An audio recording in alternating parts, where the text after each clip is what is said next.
Yeah, I mean, it's honestly, like I said yesterday, just truly a blessing to be able to get out there and do that.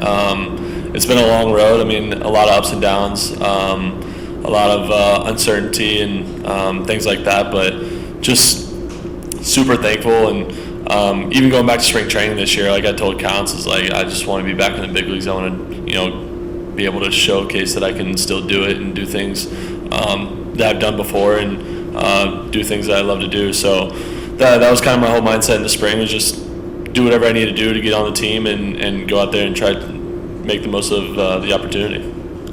Elise on the left. Brad, you are the perfect person to talk to today for a lot of reasons, but number one is you've started a lot during your career. You've relieved right now. So what does Kittredge have to do to prepare for a first inning opener? And more importantly, as a starter with Imanaga, does he need that 30 pitches that pitchers normally get before they come into the game to start a game? For Kid, I think it's business as usual. I think just go out there and treat it as if he was relieving as well. We kind of already talked about it. We've gone through the opener a couple times this year, so we've kind of talked about it in the bullpen and kind of what Paul's been kind of the main guy doing it, but I've done it once and now Kid's doing it. So I think just go out there, treat it like it's your one inning stint and get those guys out and pass it on to Shota. As far as Shota, I think it's kind of tougher because he's been a starter his whole career and like he's got a good routine. I think they're going to give him plenty of time to make sure he gets all of his whole warm-up routine in and feel comfortable going out there. But I think it is very different as a starter going out, but it's worked well for, C-Ray's done it a bunch of other guys have done it a bunch this year. It's worked really well for them, so hopefully it's the same story today. Elise. Kittredge was talking yesterday about just no ego in the bullpen, and we continue to see that throughout the season. He's like a perfect example of that, where he goes from end of the game to starting today. How much can you just describe how that has benefited you guys this season, and maybe even Counsell's message kind of playing into that, always just about the 27 outs? Yeah, I think that's kind of been our MO all season long. Just really tight-knit group down there. We do a lot of things off the field together. We're constantly talking. We're constantly hanging out. We're doing things. That just makes us really close, and I think that helps us out a ton, especially when games like this, or yesterday and today, where it's like kind of just we don't know when our name's going to get called. Just we want to go out there and do our job and pass on to the next guy. And I think it's very important. And I think we got a good group of guys. We got a lot of veterans down there, guys that have been there, done that type of thing. It's still obviously very nerve-wracking and it's exciting and all the anxious build-up and everything, but that's part of it. That's why we play the game. So it's awesome, and we really rely heavily on each other, and we're constantly asking questions to each other, and we're constantly communicating, especially talking about the lineup, talking about the potential pockets that we'll face and things like that. So kind of helps no one really get caught off guard whenever their name does get called. So it's really fun. Kyle. What have you noticed from Counsell just in how he's able to kind of manage a bullpen throughout an entire season that, kind of stands out to you? I think communication's been incredible. I think between him and Tommy all years, if guys need a day, they're very adamant on giving you a day. Obviously, our starters have done a tremendous job this year as well. That's allowed us to be able to do that. But I think one thing for Counsell is he's very confident in his calls, and one thing that helps us down there is the phone doesn't ring off the hook 24/7. It's literally one phone call, and he's pretty committed to that one phone call and whoever he calls. So that helps us out a lot. We know for the most part, unless obviously some drastic changes in the game, that guy's going to go in, and we don't have the whole bullpen up moving around. Guys kind of know their roles and their time that they've been going in there and things like that. So that really helps us out a lot and really kind of keeps us focused on the game. Jordan. Brad, you guys have so many good individual stories in the bullpen. You have your own story. You have Tom Rans, who hadn't pitched in several years. You can go kind of through each guy. How much do you think those paths, those unique paths, kind of just inform this sense of urgency and willingness to do whatever it takes just because you're not maybe taking things for granted? Yeah, I think it's huge. I think we've all had different ways to get here, and I think we're all fighting for one common theme here, and that's to win a World Series. But it's been a really fun year for all of us, and I think it shapes us all. We all have different characters down there, and I think our careers kind of shaped us to who we are now. And it's fun listening to other guys' stories. It's fun to see where they're at, and it's cool that we're all like gelling together. Well, I mean, happened really fast. Like right away when Palm got here, it's like fit right into the bullpen and threw him right in the fire, and I mean, it was great. So, it's really cool. It's really fun, and we're just trying to keep it going. Bruce. So great bullpens in the past sometimes have had nicknames. According to Dansby, you guys are the unit, right? The units. Is it cool to have a nickname, and what is that bond like between you and the rest of the guys? No, it's cool. It's kind of been a running joke, but it's kind of stuck. It's either units or dogs. It's kind of been our nicknames throughout the whole clubhouse. But it's fun. I mean, like we said it the other day. It's like even during our celebrations, it's like we always just seem to be next to each other. It's like we're there celebrating, turn around, it's the whole bullpen. It's just like we're a really close group, and it's even when we're walking around the clubhouse, it's always like two bullpen guys are rolling together. Like it's fun. I mean, it's obviously we're close with the whole team, but we're really especially close with each other. And it, like I said, it helps us out when we're down there and just be such a cohesive group. And we really want to do it for the next guy and pass it on. And like I said, just go do our job, put up a zero, and pass it on to the next guy. Jordan. He's not here now with you guys, but Ryan Presley, how much did he help set the tone for kind of that willingness to do whatever when you saw how he handled his own situation? And just early on as a veteran, kind of how much did he help some of you guys? Yeah, I mean, I speak volumes about what Presley did for me and for Palencia and some guys that are fairly new to the bullpen.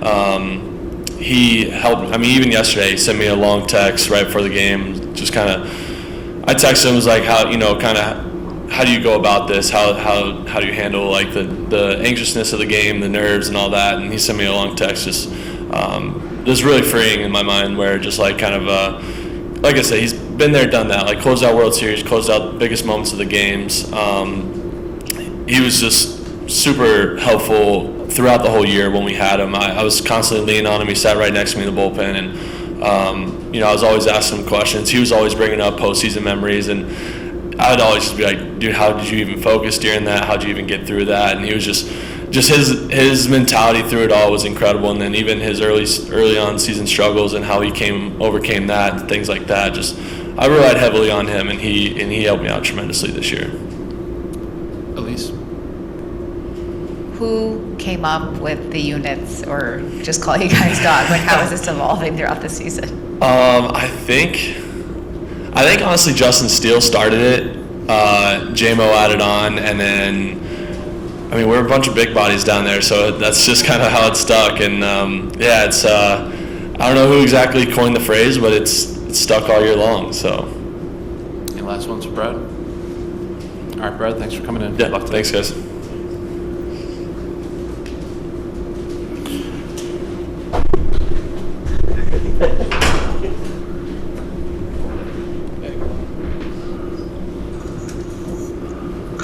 Okay, we'll get started with Nico Hoerner. We'll start with Kyle down here on the right. Was it like playing next to Dansby Swanson, just seeing the stuff he can do defensively for you guys? Dansby and I were kind of laughing about that yesterday because, it was such an emphasis and exciting part of the game, but in a way it's kind of just what he always does, So it's he has a very high standard, and so it's of no surprise to see him, show up in big moments like that. But it's also just kind of who he is, and he's so consistent, but also someone who I think really rises to challenges and big moments. So those were huge plays for the game yesterday. And then moving on from that win to today's game, just how quickly do you guys have to move on and just start getting ready for today's Dylan today? That's the nice part about playing at home, I think, is just the routines are a little easier to hold on to that you've been successful with all year. And so obviously the stakes are higher, and some of the stuff like doing media in this room are a little different, but overall that when you get back on the field, you can hold on to those routines that got you this place in the first place. And you want to get right back on the field and keep going. And it's pretty easy to get up for these games, so no issue with that. Jordan? Nico, we've talked plenty about the defense overall, and just about how kind of foundationally that's kind of the backbone of this team. Just how much do you think, when it is a playoff situation where every play, like Nico's play, is kind of put under the spotlight like that, when things are under the magnifying glass, just how much do you think that defense kind of sets you guys up? Yeah, I mean, you watch some of the other games last night, low-scoring, tight games with great pitching, and every base is so valuable and out, so when you're able to limit those bases and take outs away, runs away, it's a huge, huge deal, especially when the games are low scoring and the pitching can be dominant in the playoffs. Elise? Your last at bat yesterday, I feel like it was just a good, typical Nico at bat. Can you take us through just the intentional swing and your thought process to get that sac fly? Once the runner's moved up, runner on third, less than 2 outs, obviously contact is that much more valuable. So, ideally it's in the air and deep enough to score a runner, and, fortunate to get that done. Tough grinded out runs between Dansby getting on and runners moving up, and then soft contact scoring a run. It was a big deal to get an extra run there. So, that felt great. A few more for Nico. Stay on the left side. Yesterday, just when the momentum shifted, you guys took the lead. What was the atmosphere like? How did it feel, just being in there and feeling that? Yeah, I think fans are on their feet for like any 3-2 count, even with no one on base or anything in the second inning. They were ready to get loud and to celebrate. And even though that was only the middle of the game, it felt like they had just been waiting for any situation to express themselves and get excited, and back-to-back homers to flip a game around is a pretty awesome way to do that. So, that was incredible. Kyle? Nico, for you and Ian, guys who were able to see that previous, core and just kind of the energy around the city for them, just kind of what was it like for you guys to, a guy like Seiya who signed here to help you guys get back to the postseason, Dansby, and for you guys all to kind of come together and have that first playoff win together as a group yesterday?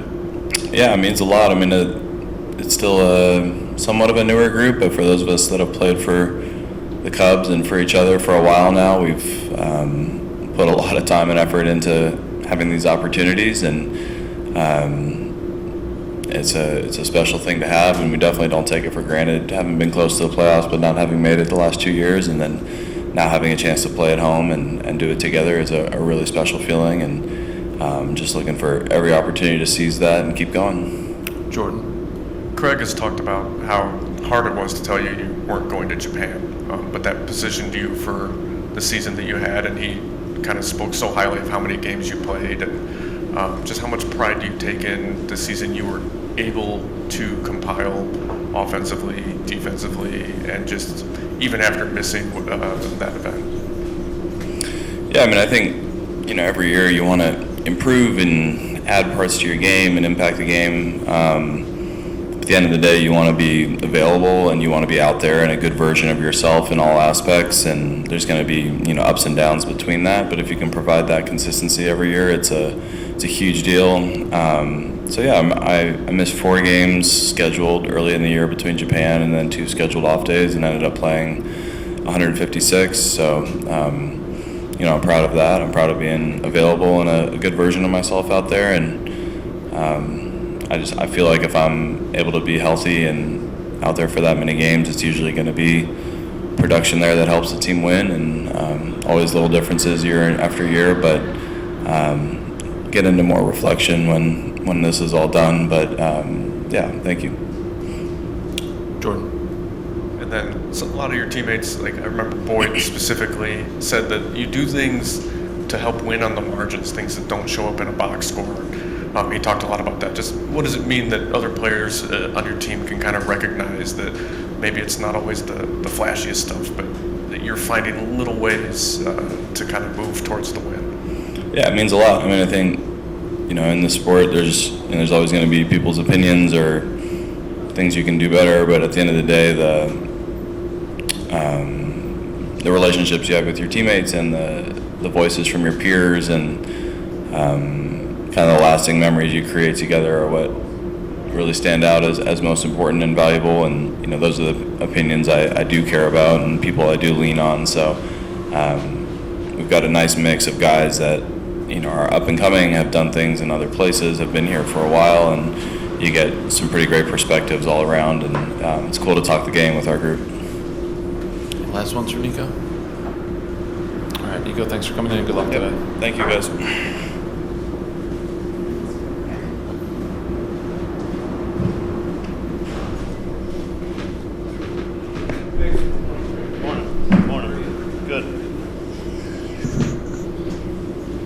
All right, we'll get started with Craig Counsell. First question for Craig.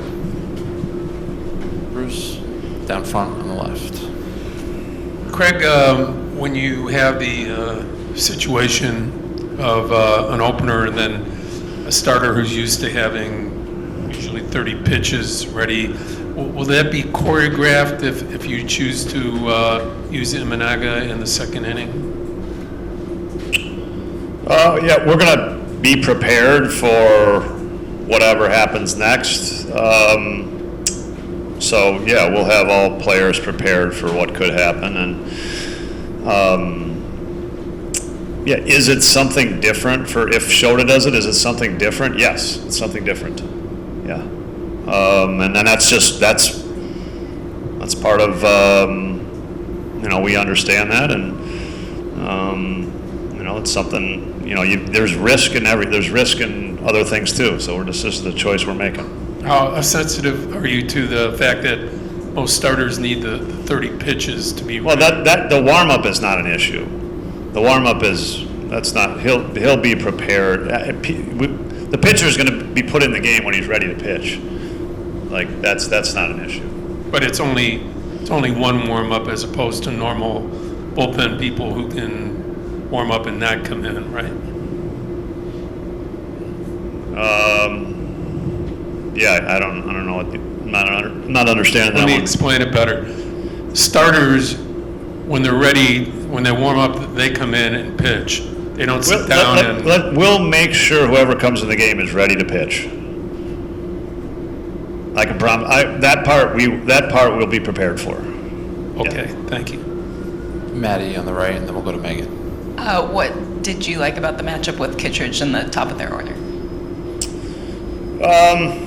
Yeah, I mean, I think we're just putting one of our guys in to face their really good hitters. Simple as that.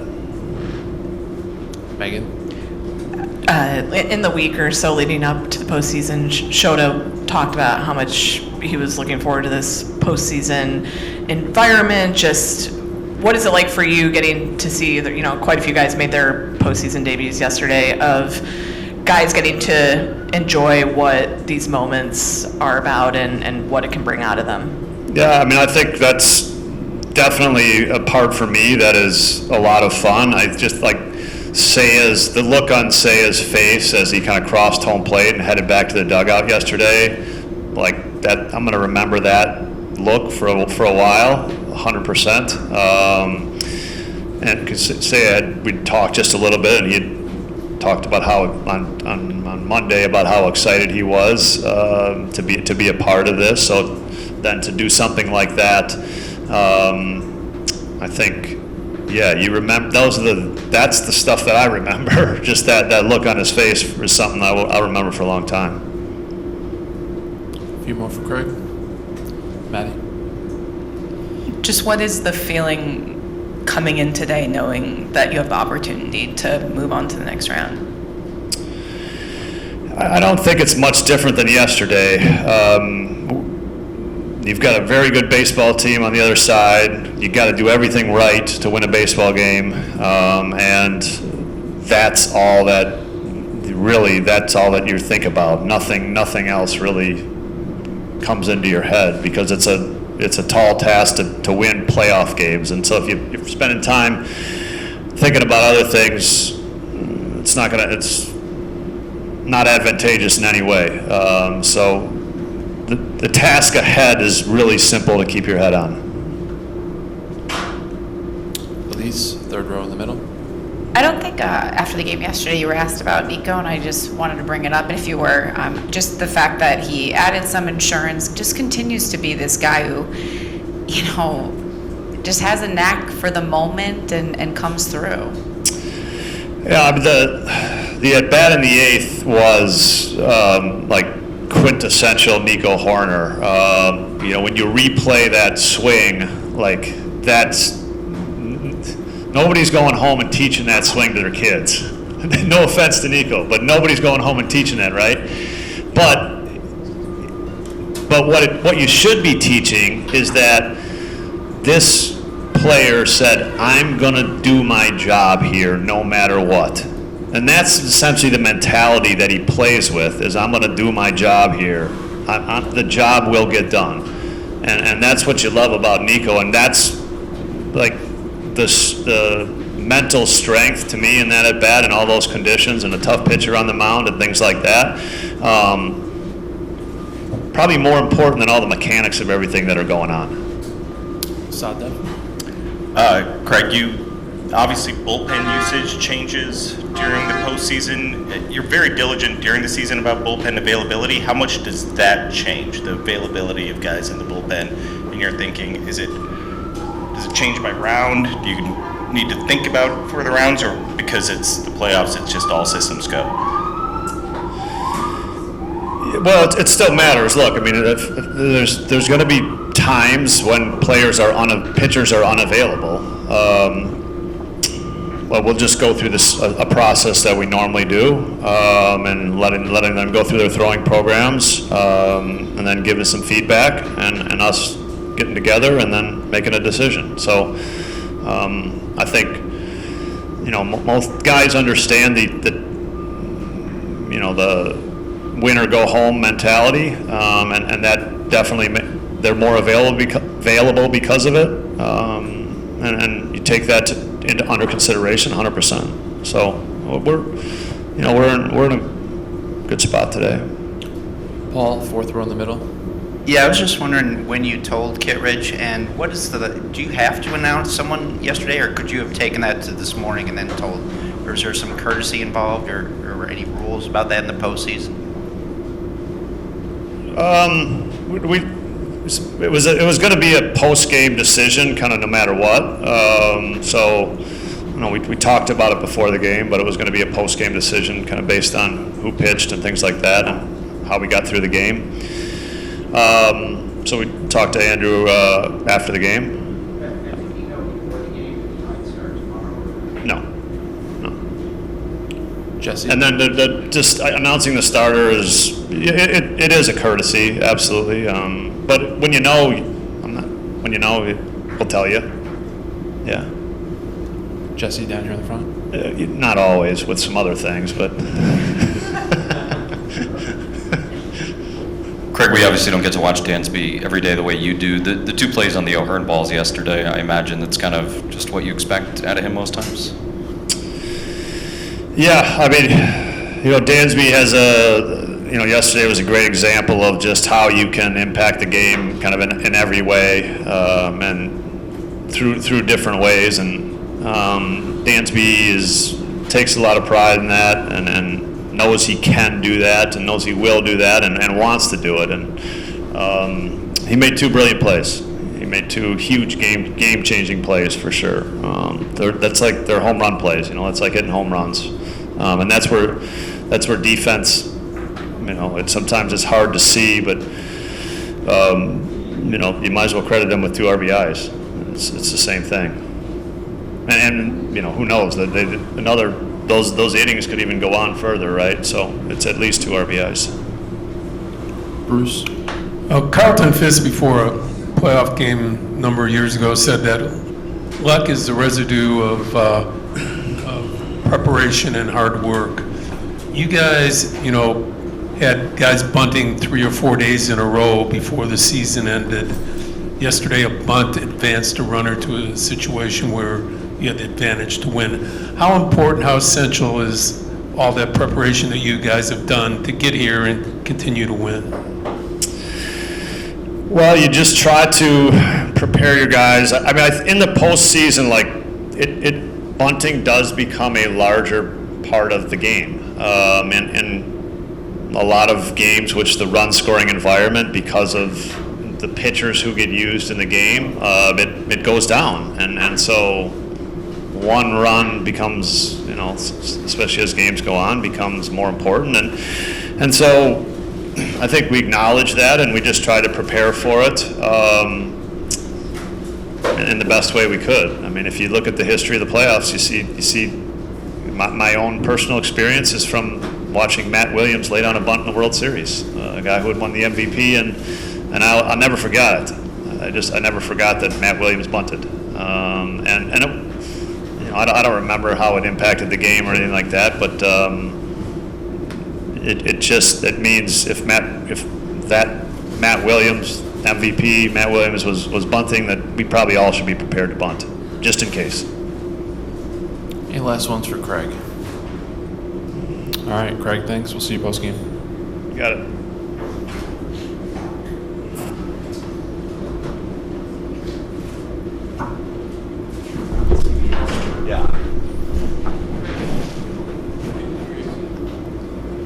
Okay, we can start with Ian Happ. We'll start with Jay on the left side in the fourth row. Hi, Ian. As someone who experienced the playoffs, early in his career, and then had some years, where you didn't get back, what was that experience like yesterday to be back in that environment? Yeah, I think just pretty awesome atmosphere out there. I think the fans were there early for intros. It was really cool running out. Seeing the left field bleachers, just hearing in the first inning how excited and into it they were, kind of from the jump. It's really exciting. We've seen some great playoff atmospheres here, but I think that little bit of a hiatus, the energy is definitely there for sure. A few more for Ian. Sahadev, right in the middle. Pitcher hitter numbers don't always tell a full story, but I'm curious, what do you look at when you're facing a guy like Dylan Cease? Do you look at your previous at bats? Do you care about what your numbers are beforehand? Yeah, I think you definitely look at your previous at bats. Just in general, whenever you're facing anybody, whether you've had success or not. I think I've seen him in a couple of different uniforms now, and definitely early in my career that high heater was something I struggled with, and so it was a tough matchup. I think he's been a great pitcher in the game for a long time. So when you are going up against somebody who's had elite stuff, numbers don't always look pretty, but that's part of the game. Just continue to make adjustments and figure out how you're going to have an at bat to help the team. Andy. Craig talked yesterday about how you guys played the Mets, who had their backs against the wall last week, and how it kind of helped you for situations like this. How does that help you today, where they're playing for their lives? Yeah, I think we against the Reds and the Mets, and I think that you get that experience in September, playing against teams that are in it, that are playoff caliber teams, and are kind of doing everything they can. In that Mets series, Diaz is going 2 innings, stuff like that, to try to get them into the postseason. So it prepares you for this. I think we're fully aware. The Padres have a good bullpen and they're going to use it. And so you put your best at bats out there. I think we did a really good job yesterday of being able to push one against their bullpen. But we had opportunities there too. We had opportunities in a couple of different innings to be able to push a run across, and I think it just speaks to the length of the lineup, but also kind of the discipline and the ability to score runs in a variety of ways. You got 2 homers yesterday, and then kind of producing through bunt, pass ball, Nico putting that ball in play and giving us a chance. We can do those things to produce, and that's what makes this lineup special. Scott. Ian, what you just addressed, how much of a difference does it make? I mean, you guys have the home run hitters, but as Craig was saying yesterday, you guys have a bunch of different guys who can do a bunch of different things to help you win a game, which has got to be huge at this time of year. Yeah, and it's something we've done all year. It hasn't shown up every day or every month, but I definitely think early, and especially in the first half, there's a lot of talk about the guys that hit homers, and we did have 3 guys hit 30, and that helps in run production, but the ability for guys to bunt, to steal bases, to move the baseball, Nico's one of the best examples of that in the game. And so when you have that combination of guys that are able to do the little things to produce, against elite pitching, against elite bullpens, it gives you a chance. Patrick, back left. Hey, Ian, since you debuted and first experienced the postseason. Can you explain how the game has evolved, the industry has evolved, and the Cubs have evolved to where you guys are using an opener today and it's kind of understood?